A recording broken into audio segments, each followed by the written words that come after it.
Bagaimana kemudian istilah yang sangat prinsip dalam iman Islam itu masuk di dalam Bible. Demi untuk apa? Untuk menjadikan orang Islam itu menjadi Kristen. Nah, jadi tidak ada salahnya ketika ada sesuatu yang dijajakan, dipamerkan, dijual lah istilah ekonominya. Maka calon pembeli harus mengkaji. Apa yang akan kita beli, apa yang akan kita imani, apa yang saudara jajakan dan jual di tengah-tengah publik. Gak salah kemudian ketika kita pretelin satu persatu. Contoh, Yohanes 17 nomor 3. Hidup kekal adalah mengenal Tuhannya yang mengutus Yesus sebagai satu-satunya Tuhan yang benar. Dan mengenal Yesus sebagai apa? Sebagai utusan Tuhan. Di Islam lagi-lagi betul. Ya Bani Israel, inni Rasulullahi ilaikum. Tepat sekali.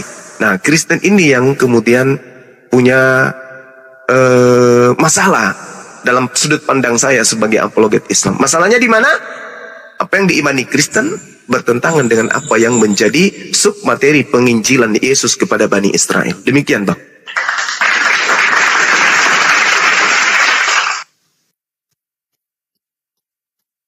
Tadi pun sudah bilang Bang Juma, Nabi Isa dengan Yesus itu berbeda jauh. Lain oknum.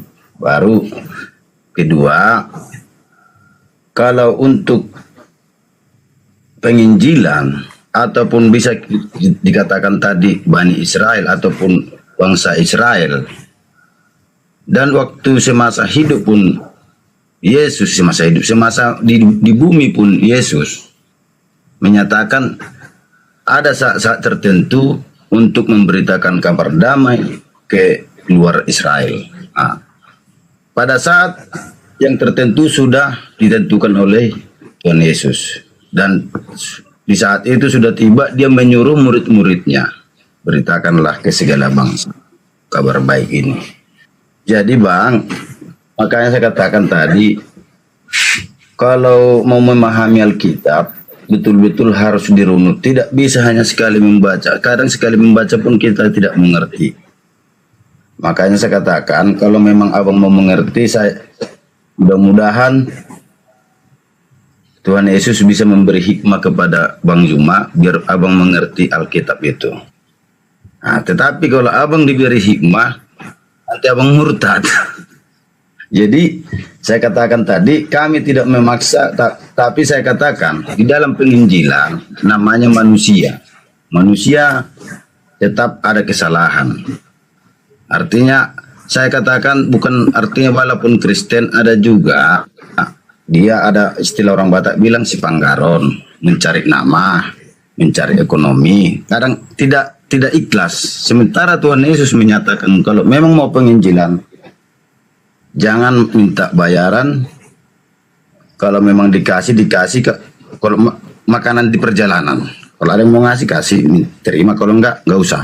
Nah, begitulah kira-kira. Jadi kalau untuk di penginjilan ini, apalagi sekarang ada keluar Alkitab baru yang menyelewengkan Alkitab yang ada manuskripnya yang tahun-tahun yang abad-abad ketiga atau abad kedua. Jadi kami pun mengerti itu yang Bang Juma bilang, banyak kesalahan-kesalahan di lapangan bagi orang-orang penginjil. Cara penginjilan, cara bicara, dia belum paham, kadang udah langsung terjun. Makanya kalau di dalam Kristen, kalau mau jadi penginjil, jangankan jadi pendeta, apabila mau penginjilan atau mau konseling orang, tolong dikuasai dulu. Dikuasai apa itu isi daripada Alkitab. Jadi ada juga yang si panggaran itu Bang, bagian-bagian memang kami tetapnya seperti Muslim, ada juga yang ini, ada juga yang ini. Tapi yang sering bagian karismatik ini ada sering memberanikan diri hanya sedikit dia mengerti, hanya sedikit dia ayat Alkitab itu yang dia mengerti, dia sudah terjun. Kami memang itu.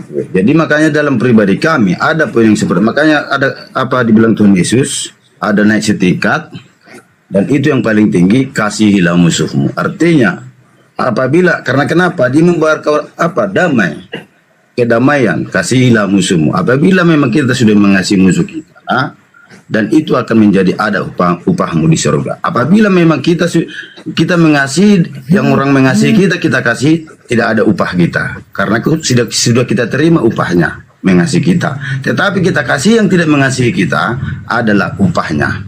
Itulah istilah kalau di dunia secara manusiawi, hutang budi. Hutang budi itu jangan kita tagih, biarkan saja. Nah, itulah kalau istilah kemanusiaan. Jadi itu Bang Juma, saya pun memang belum mandi nih. Jadi terima kasihlah dulu. Kalau memang ada mau menjelaskan, saya dengar, baru saya turun. Ya, baik.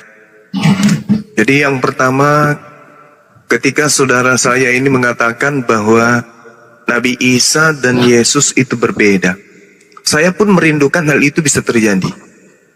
Saya sebagai apologet sangat rindu Isa, Yesus itu adalah oknum yang berbeda. Sayangnya yang terjadi adalah saudara-saudara Kristen itu menggaungkan Yesus bukan Nabi Isa.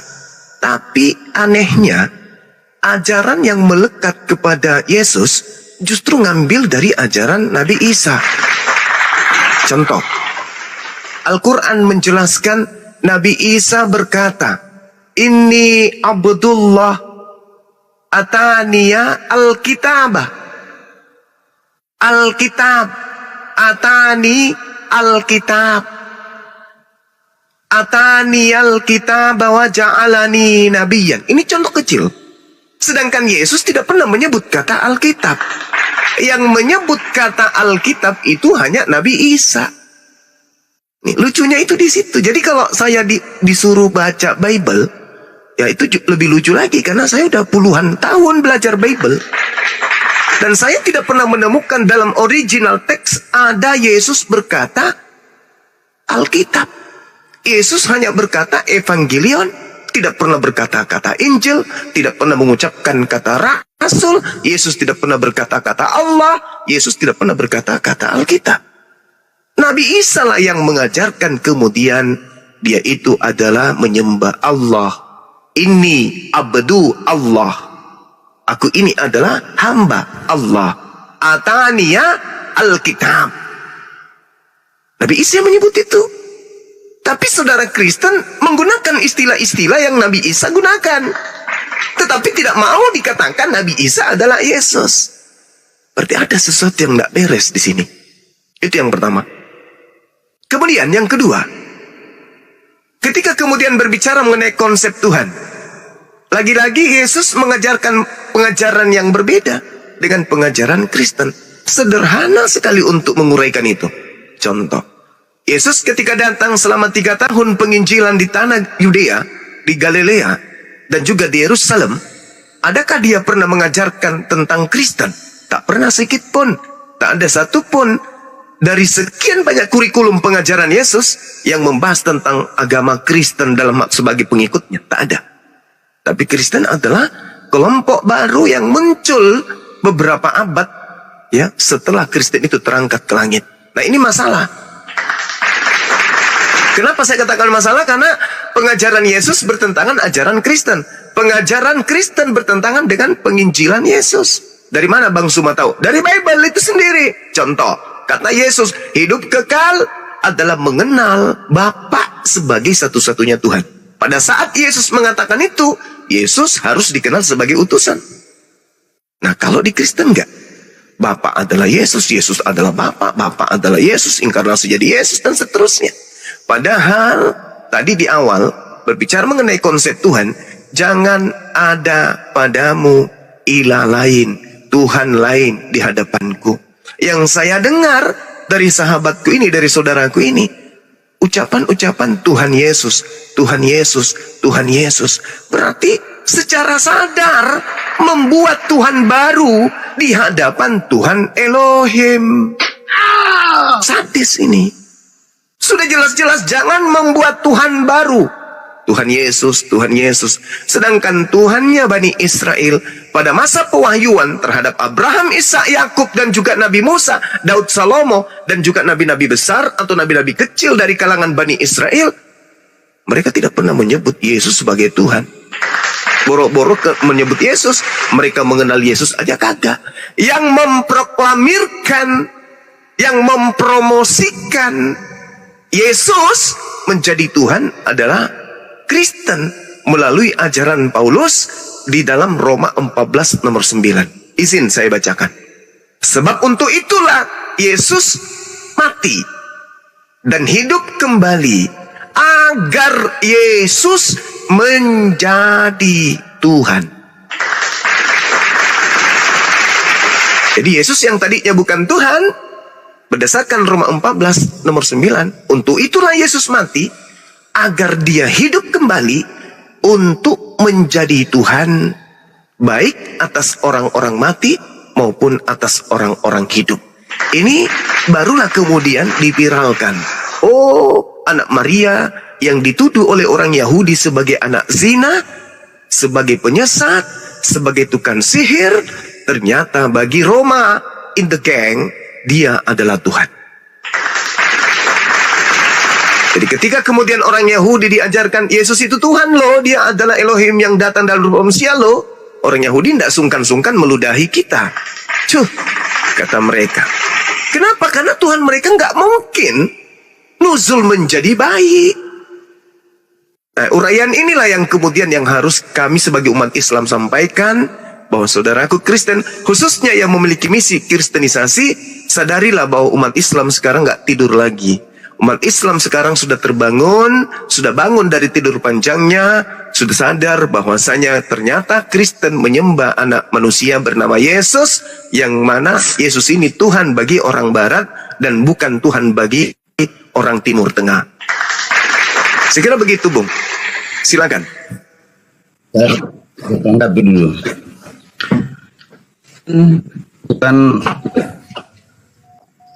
Bukan memang diucapkan Yesus, tetapi kenapa ada Kristen? Kristen itu adalah sebutan bagi yang mengikuti Tuhan Yesus. Kristen berarti pengikut Kristus, pengikut Yesus. Bahkan kedua, Injil, Yesus tidak pernah mengucapkan Injil ataupun Alkitab. Karena kenapa? Untuk di Injil itu cerita daripada perjalanan selama di bumi Yesus. Nah, itu Injil itu perjalanan Tuhan itu selama hidup, ya perjalanan selama di bumi. Jadi maka saya bilang tadi, Bang, abang belum paham Alkitab itu, belum paham. Sementara Alkitab banyak kitab daripada Al-Quran. Mulutnya putus-putus, Bang. Putus ya. Saya lanjut.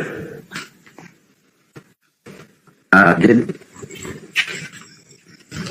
pengikut Yesus. Terus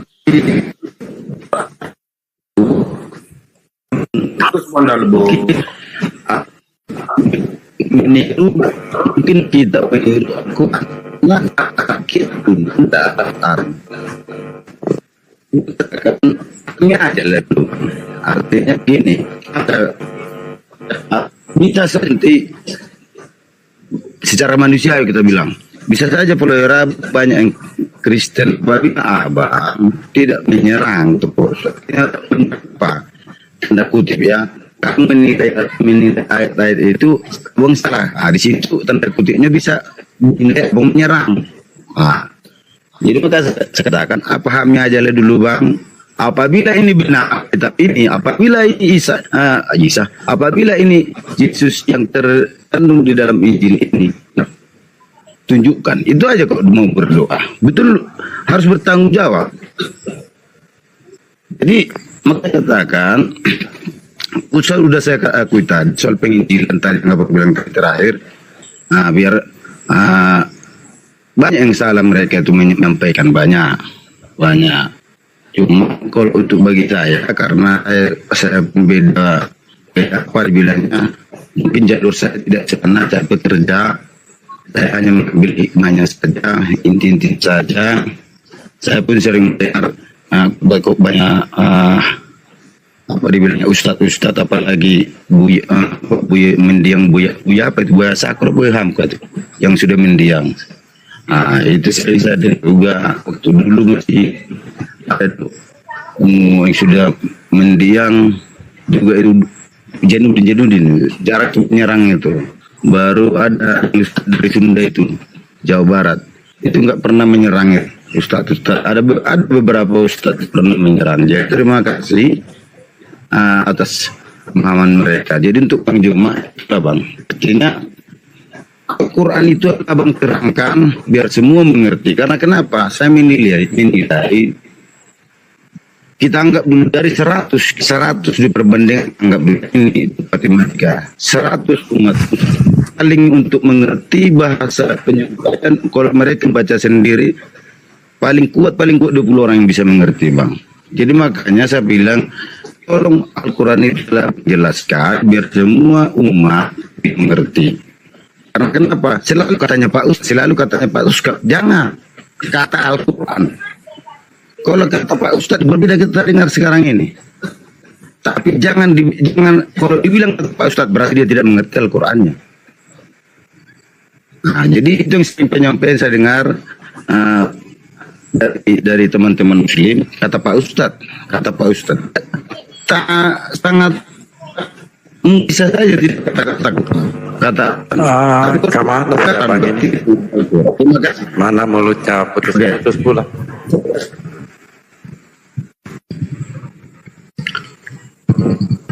Ya, sudah. Ya Bang? Sudah. Lanjut Bang Cuma. Oke, baik. Yang pertama yang harus dipahami di sini adalah yang saya uraikan tadi, Bung. Islam itu dicobai dengan gerakan-gerakan pemurtadan. Kenapa itu bisa terjadi? Karena amanat agung. Beritakanlah Bible kepada seluruh makhluk. Itu amanat agung dalam agama Kristen. Dan juga diperintahkan untuk diberitakan Injil Bible itu kepada seluruh manusia. Nah, diberitakanlah Injil itu kepada kami umat Islam. Kami umat Islam gak keberatan. Sampaikan aja Injil itu kepada kami. Bible itu kepada kami. Tapi tugas kami kemudian jangan dihentikan untuk membentengi akidah umat Islam. Agar mereka tidak keluar dari agama Islam. Agar mereka tidak terpengaruh kepada penginjilan yang dilakukan oleh saudara kami Kristen. Kita mau larang, itu juga adalah amanat dari agamanya. Tidak boleh dilarang. Maka silakan Anda melakukan aksi kristenisasi. Kami juga melakukan aksi untuk menjaga umat Islam itu jangan sampai dimurtadkan dengan pendangkalan akidah. Islam agama syiar, Bung. Kristen juga agama syiar. Sebagai agama dakwah, Kristen wajib disampaikan menurut mimbar gereja. Begitu juga Islam juga wajib disampaikan. Islam juga wajib didakwakan. Jangan dikongkong kami, sementara Anda mau mengajarkan ajaran kalian. Nah, kedua agama ini sama-sama memiliki misi dakwah. Sayangnya, agama saudara tidak jujur. Kenapa saya katakan tidak jujur? Al-Quran tidak ada sedikit pun narasi Bible di dalamnya. Padahal kami mayoritas. Harusnya kamilah yang kemudian mengislamkan. Bukan kalian yang mengkristenkan. Tetapi apa yang terjadi? Bible justru menggunakan istilah-istilah Al-Quran untuk apa? Untuk memuluskan misi kristenisasi. Itu yang pertama. Yang kedua, amanat Al-Quran. Fabashhirhum bi'azabin alim. Sampaikanlah kepada mereka kabar gembira, yaitu azab yang pedih. Kami diberikan perintah oleh Allah untuk menyampaikan tentang berita nerakanya orang Kristen. Itu Al-Quran. Masa kami mau dilarang? Gak boleh dong. Bukankah negara kita ini memberikan kebebasan kepada pemeluk agama untuk menjalankan agamanya masing-masing? Kami diperintahkan untuk menyampaikan. Beritakan. Fabashirhum kepada mereka. Bi'azabin alim. Kabar gembira tentang azab yang pedih.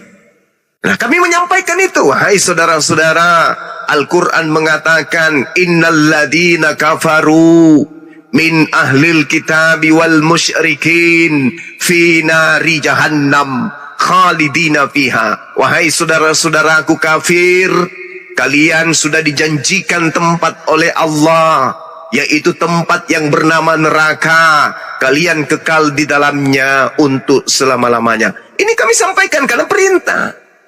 Kalau saudara mau mendengarkan, alhamdulillah. Saudara ingin menolaknya, ya silakan. La ikraha fiddin. Tak ada kemudian paksaan untuk masuk ke dalam Islam.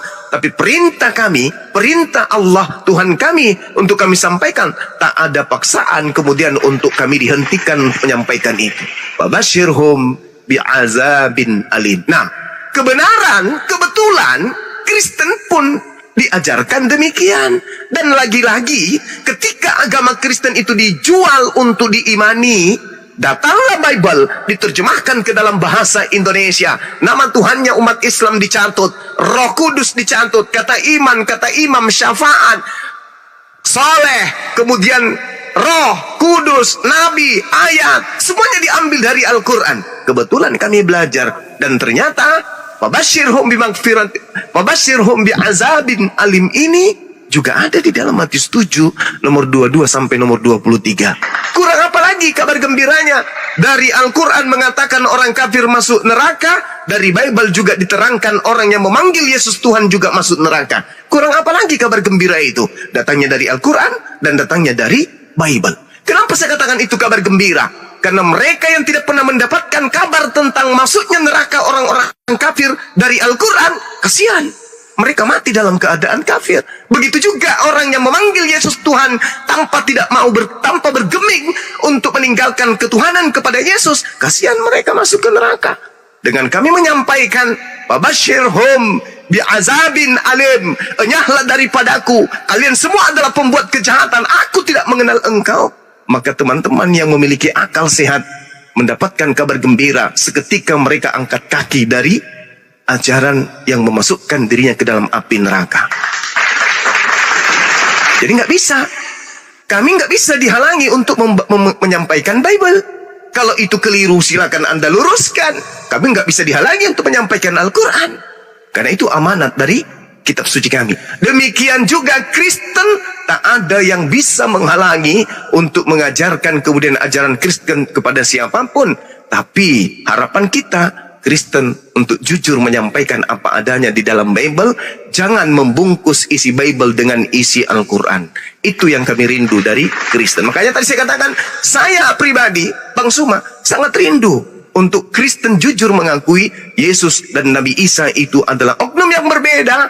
Dengan demikian silakan Isa dengan Isa, silakan Yesus dengan ajaran Yesus. Yesus ajarannya bukan Alkitab, Yesus ajarannya bukan Injil, Yesus ajarannya bukan Allah, Yesus ajarannya bukan juru selamat dan seterusnya. Tetapi Yesus ajarannya bintang timur, Theos, Apostolos dan seterusnya. Jangan disama-samakan.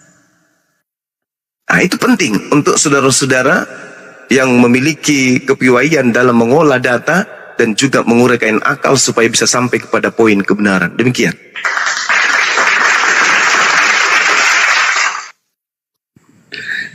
Jadi Bang Juma, kalau soal bahasa itu, kalau soal bahasa namanya sudah bahasa Indonesia, itu yang ada kosakata di Indonesia itu dimanfaat, Bang. Baru soal terjemahan yang dianggap diambil dari bahasa Arab, saya rasa dan mungkin dalam pengetahuan saya duluannya Alkitab berbahasa Arab daripada Al-Quran, kan begitu. Jadi itulah dulu intinya, Bang. Dan saya pada malam ini Abang sudah mulai agak lembut berbicara di dalam forum TikTok ini, dan sebelumnya Abang agak lebih kejam cara menyerangnya sebelumnya. Tapi sekarang saya dengar Abang sudah mulai, karena Abang lembut juga. Lanjut. Juga. Coba Anda keras. Nah. keras itu besi itu bang, besi. Jadi itu maksud Lanjut aja saya. Bangku. Dan mudah-mudahan selanjutnya akan semakin bagus. Saya bertawa bang, saya orang Sibolga walaupun saya menetap di Riau. Mungkin sedikit banyaknya bagaimana cerita masyarakat di Sibolga yang lebih nyaman dan termasuk toleransi lebih tinggi di Sibolga dulu. Di Sibolga sampai sekarang, kalaupun ada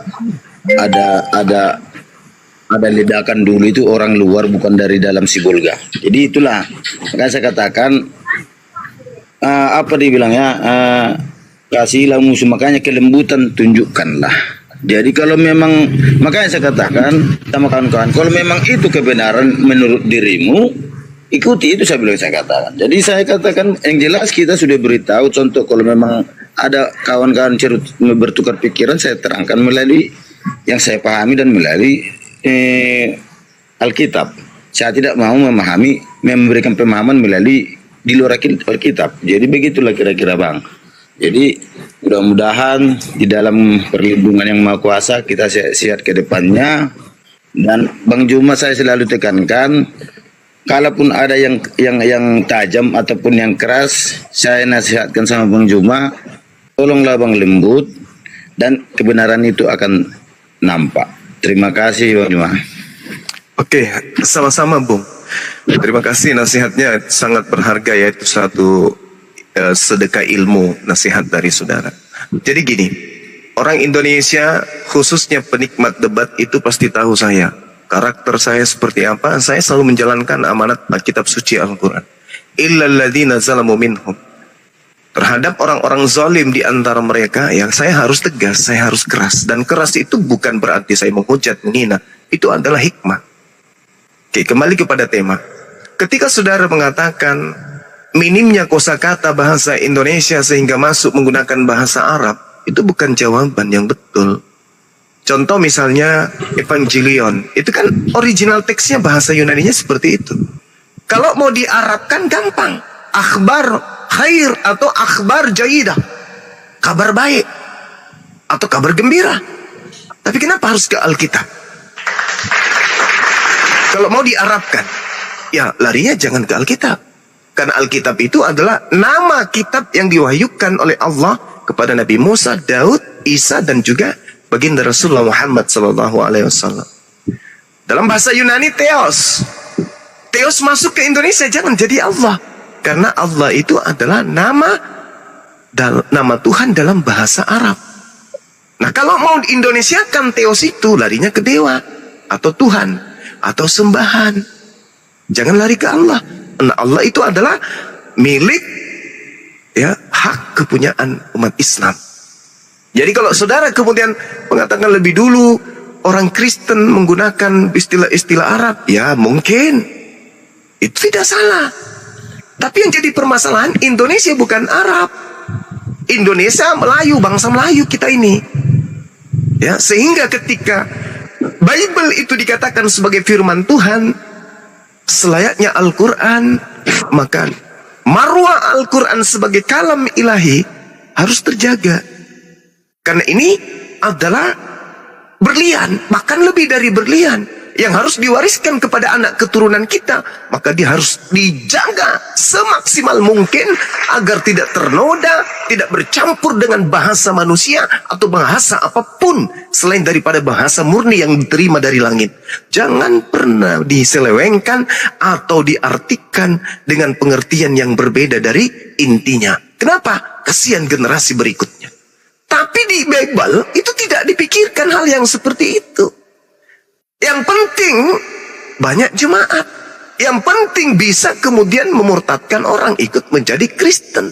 Apapun yang terjadi. Kenapa bisa demikian? Karena itu sudah dicontohkan. Dalam 1 Korintus 9 misalnya. Ya, itu sudah dijelaskan itu. 1 Korintus 19 nomor 20, 21 dan seterusnya. Bagaimana kemudian diterangkan di sana kepada orang Yahudi, aku ngaku sebagai Yahudi supaya aku memenangkan banyak orang Yahudi, meskipun secara kelahiran aku bukan orang Yahudi. Kepada penganut Torah, saya menjadi penganut Torah meskipun saya bukan penganut Torah, supaya banyak memenangkan orang yang mengakukan ajaran Torah. Nah, kepada umat Islam. Aku ngaku-ngaku menyembah Allah meskipun aku tidak menyembah Allah, supaya banyak memurtadkan orang Islam. Itu kaidah. Makanya diperintahkan untuk jinak seperti merpati, licik cerdik seperti ular.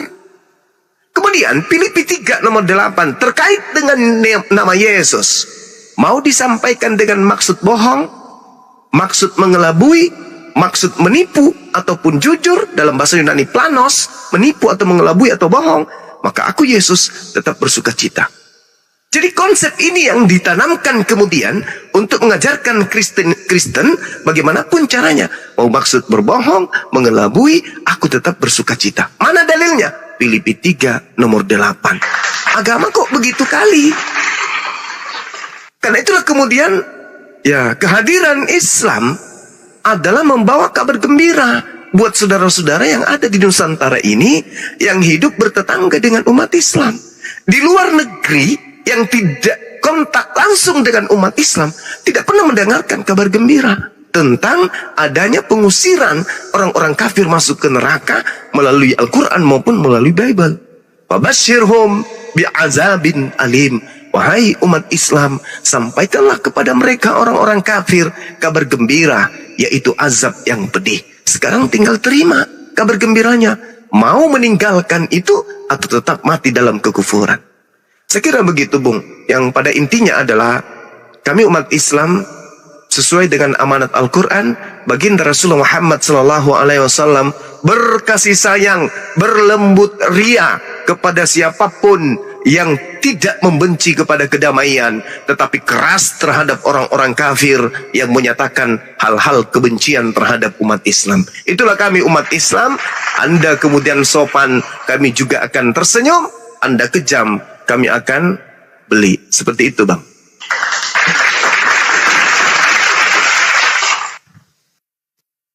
Bang Juma, ini aku tak mau, abang kan mau membawa saya membunuh.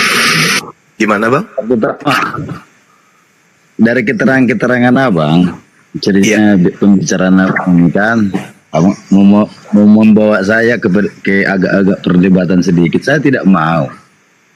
Jadi yang jelas, Bang, kosakata di Indonesia yang sudah diresmikan menjadi bahasa Indonesia walaupun diambil itu dari istilah Arab menjadi bahasa Indonesia, itu sudah bahasa Indonesia. Dan bahasa Indonesia adalah hak milik daripada masyarakat atau rakyat Indonesia. Makanya itu dipergunakan. Jadi ada juga di bahasa Indonesia kadang tidak pas menjadi terjemahannya, makanya kadang diambil dari Alkitab bahasa Arab, Bang, kadang. Jadi itulah kira-kira tentang pengajakan abang. Kalau bagi pribadiku, ya tetap Tuhan Yesus, karena Tuhan Yesus menjanjikan surga. Kedua, tidak ada ketangan Allah Bapa tanpa melihat kita perlu dimengerti. Ada lagi pengertiannya itu, keterangannya itu. Itulah, Bang, yang bisa sampaikan. Sudahlah, Bang, ini undang yang lain dulu, gantilah dulu. Asal aku mau mandi, belum mandi nih. Oke, Bang, oke. Salam kenal, Bang, ya. Oke, sip. Oke.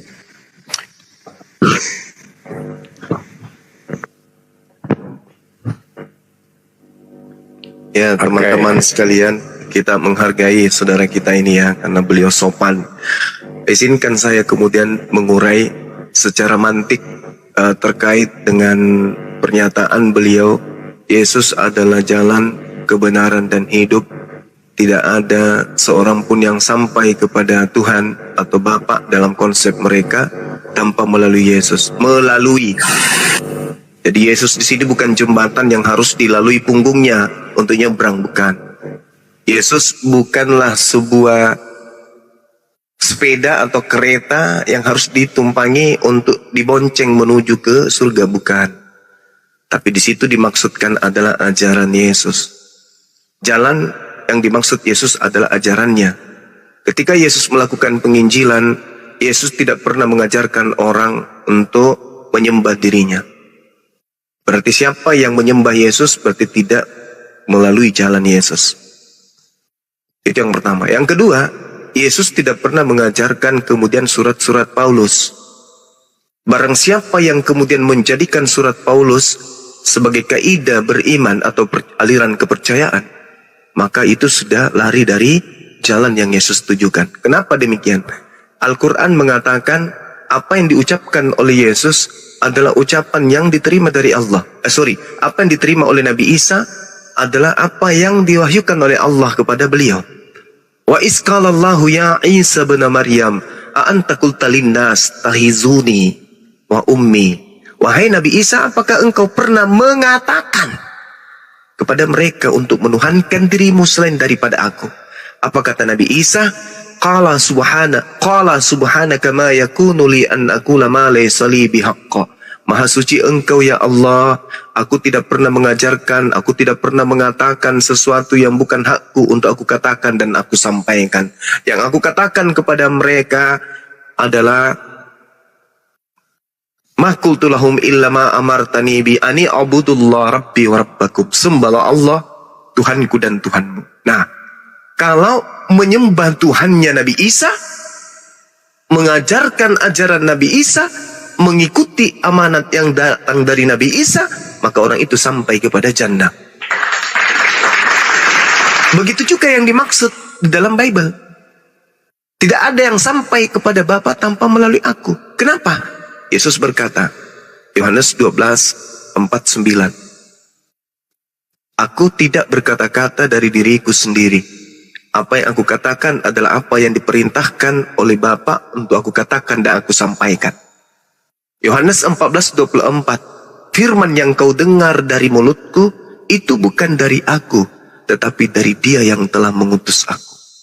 Yohanes 17:8, segala firman yang engkau berikan kepadaku telah aku sampaikan kepada mereka, dan mereka telah menerimanya, dan mereka percaya dengan pasti bahwa engkaulah yang telah mengutus aku. Berarti murid-murid Yesus setelah menerima segala pengajaran dari Yesus, mereka kemudian percaya bahwa Yesus adalah Rasulullah, Yesus adalah utusan Allah. Sedangkan saudara kita Kristen bukan menerima segala firman dari Yesus, tetapi menerima segala perkataan dari Paulus. Makanya tadi di awal saudara kita yang tadi ini ya mengatakan Kristen itu pengikut Yesus, itu bohong. Bukan. Karena yang menyebut Kristen pertama kali, yang disebut Kristen pertama kali adalah orang-orang yang hidup di Turki. Di mana Turki itu? Di mana Antioquia itu? Di Turki. Yesus pernah nggak ke sana? Tidak. Yesus tidak punya pengikut di Turki atau di Antioquia yang disebut Kristen.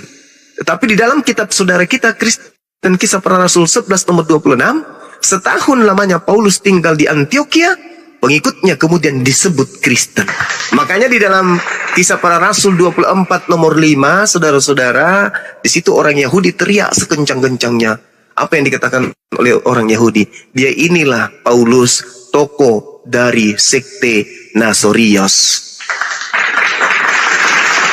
Nah inilah, jadi kalau saudara kita Kristen mengatakan kami pengikut Kristus, ya sah-sah saja mereka mengakui. Tapi kalau kita lihat benang merahnya, tak ada satupun ajaran Kristen yang berasal dari mulut Yesus itu sendiri. Terkait dengan kasih yang disinggung oleh saudara kita tadi. Kasih itu sebenarnya sudah nggak ada di Kristen.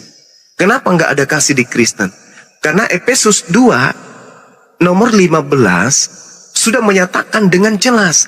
Dengan matinya Yesus di atas tiang salib, Yesus telah membatalkan hukum Taurat dengan segala perintah ketetapan yang ada di dalamnya.